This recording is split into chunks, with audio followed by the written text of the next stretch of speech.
UP में कोई भी चुनाव हो, चाहे लोकसभा, विधानसभा हो या फिर नगर निकाय या ग्राम पंचायत का चुनाव, कुछ क्षेत्र ऐसे हैं जो हमेशा चर्चा में रहते हैं। प्रतापगढ़ का कुंडा उन्हीं में से एक है। प्रतापगढ़ और कुंडा का चर्चा में रहने की एक वजह है, वो है प्रतापगढ़ के भदरी रियासत के राजकुमार और जनसत्ता दल के अध्यक्ष और विधायक राजा भैया। राजा भैया पिछले 30 सालों से कुंडा के विधायक हैं और इस क्षेत्र में अजय हैं। न कोई मुकाबला, न कोई प्रतिद्वंदी। यहाँ सियासी नतीजों और वर्चस्व की जगह एक नारा बुलंद है, क्यों पड़े हो चक्कर में, कोई नहीं है टक्कर में। जी हाँ, राजा भैया का रुतबा और सियासी रसूख इस बात की गवाही भी देता है। 2022 के विधानसभा चुनाव में कभी राजा भैया के करीबी रहे गुलशन यादव ने टक्कर देने की कोशिश की, लेकिन फेल रहे।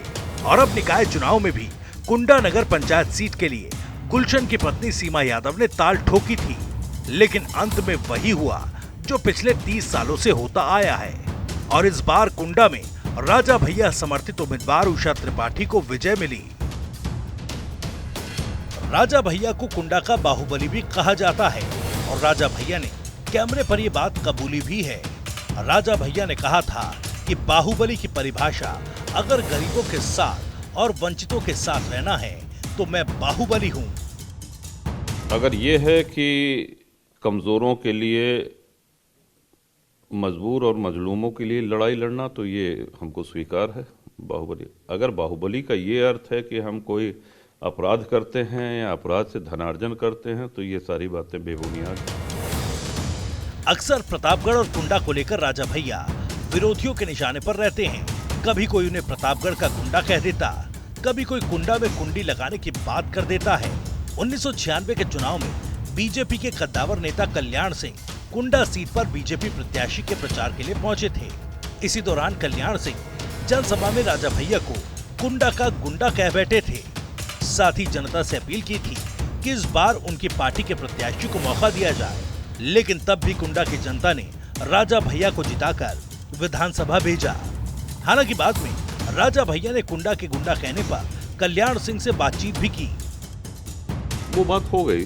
आज आदरणीय कल्याण सिंह जी हम लोगों के बीच में नहीं हैं। निर्वाचन जब हो गया तो हम गए वहाँ पे। हमने कहा आपने ऐसा कहा, हमको भी बुरा लगा और क्षेत्रवासियों को भी बुरा लगा। तो हंसी मजाक का माहौल था। गए, चलो चलो बधाई, आ गए, लो मिठाई खाओ, मुंह मीठा करो। तो बहुत ऊंचे और बड़े कद के नेता थे, हमेशा उनके लिए सम्मान रहे। इसके अलावा 2022 विधानसभा चुनावों के दौरान समाजवादी पार्टी के अध्यक्ष अखिलेश यादव ने भी कुंडा की जनता से कुंडी लगाने की अपील की थी और तब भी समाजवादी पार्टी के उम्मीदवार राजा भैया के सामने कहीं नहीं टिके और राजा भैया फिर विधानसभा पहुंचे। जब कुंडा में कुंडी लगाने को और कुंडा को कुंडी बना देंगे, ये तो हम कहे ये किसी के बस की बात नहीं है। वो तो है ही है, लेकिन शुरुआत उन्होंने करी। हमने कभी उनके खिलाफ कोई बयान थोड़ी दिया। पूरे चुनाव का उठा के देख लीजिए, हमने किसी नेता का नाम और कभी नहीं लिया। हम कुंडा के विधायक राजा भैया अपनी बेबाकी के लिए जाने जाते हैं। वो हर मुद्दे पर मुखर होकर बोलते भी हैं।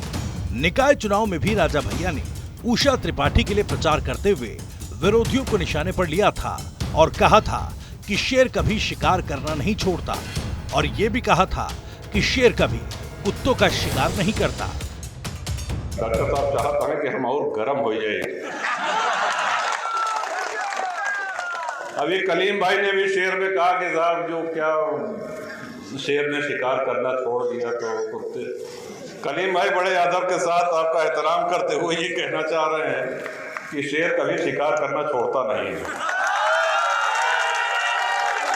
और दूसरी बात ये भी है कि शेर कभी कुत्ते का शिकार नहीं करता।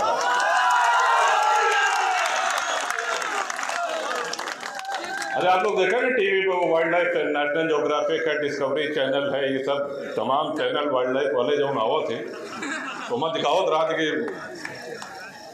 कबो शेर को कुकुर मारत देखे।